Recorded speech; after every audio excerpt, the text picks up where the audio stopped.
जय श्री कृष्ण।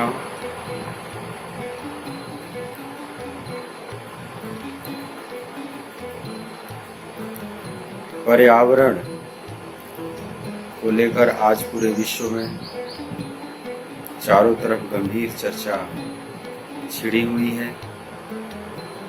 कैसे इसे संरक्षित किया जाए, संवर्धित किया जाए। आज वैज्ञानिकों को भी यह बात समझ में आने लगी है कि हम सभी एक दूसरे से जुड़े हुए हैं।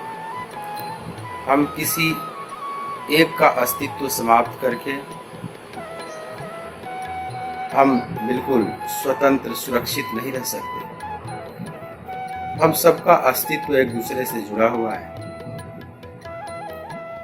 हम सब जैसे एक ही परिवार के सब सदस्य हैं। ये पूरा विश्व ब्रह्मांड, यह पूरा इकोलॉजिकल सिस्टम, पारिस्थितिकी तंत्र एक दूसरे से जुड़ा हुआ है, परस्पर अवलंबित है। यहाँ कोई बिल्कुल अलग अलग नहीं है। एक का अस्तित्व मिटाकर दूसरा चैन से नहीं रह सकता। हमारे ऋषि मुनियों ने इस रहस्य को बहुत पहले ही समझ लिया था। इसलिए वसुधैव कुटुम्बकम की जो बात की वेदों में, पूरी वसुधा एक परिवार की तरह है।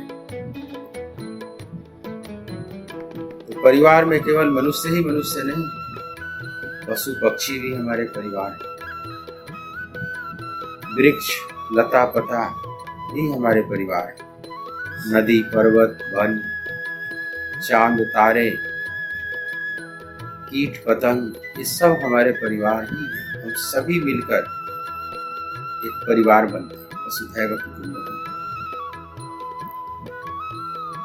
हमें एक दूसरे की रक्षा करनी चाहिए, एक दूसरे का सम्मान करना चाहिए। सभी प्रभु की ही रचना है, सबकी अपनी अपनी भूमिका है। वैज्ञानिक युग, यांत्रिक युग जब से प्रारंभ हुआ, प्रकृति का बहुत दोहन, फिर उसका साइड इफेक्ट आने लगा। सारा विश्व त्राहिमाम करने लगा है। ग्लोबल वार्मिंग, CFC कार्बन के कारण ओजोन लेयर में छेद, होल, सूर्य की परावैगनी और बहुत खतरनाक किरणें कई धरती पर आने लगी। बीमारियां, अनेक महामारियों का कारण बनने लगी। अब प्रकृति जो असंतुलित हो गई, इसमें मनुष्य का नासमझी बहुत बड़ा कारण है। और किसी जीव को दोष नहीं दिया जा सकता। तो इस प्रकृति को पुनः संतुलित करने में मनुष्य को ही सबसे अधिक प्रयास करना होगा। जिस सर्प ने डसा है, उसी को जहर भी खींचना होगा।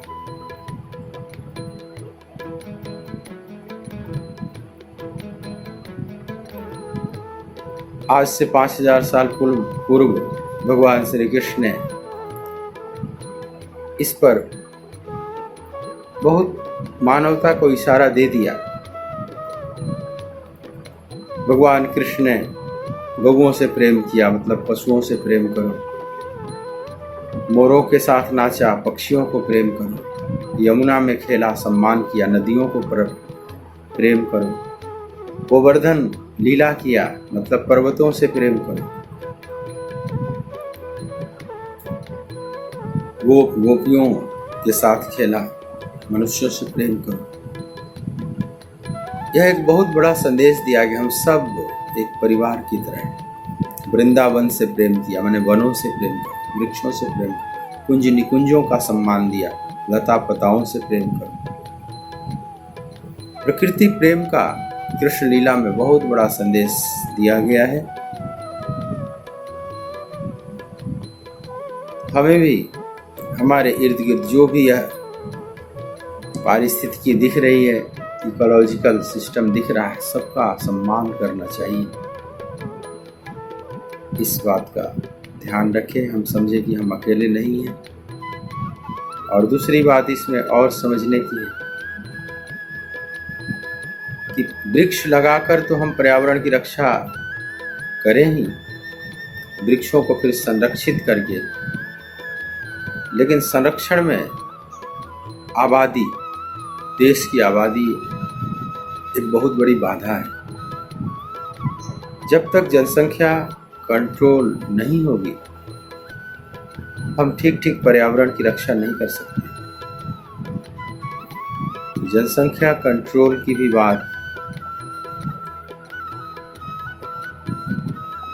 हमें उठाते रहना चाहिए, नहीं तो ऐसा ही होगा जैसे कोई किसान 5 एकड़ ज़मीन में खूब पौधे लगा रखा है, फुलवारी लगा रखा है, और उसमें भेड़ बकरियां भी सैकड़ों छोड़ रखा है।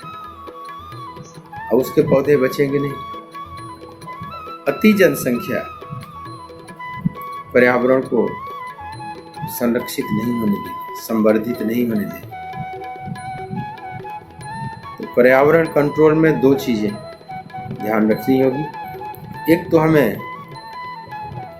वृक्षों का, नदियों का, पर्वतों का सम्मान करना होगा, इन्हें बढ़ाना होगा, और अपनी जनसंख्या भी कंट्रोल करनी होगी। तब जाकर यह धरती माता पुनः स्वच्छ और पवित्र होगी, हरित क्रांति आएगी और शुद्ध वातावरण हमें मिलेगा। शुद्ध वातावरण में ही शुद्ध परमात्म चिंतन हो सकता है।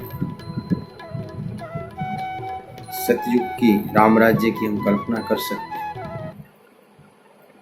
तो यह एक छोटा सा संदेश आप सबके प्रति। बोलिए भक्तवत्सल भगवान की जय।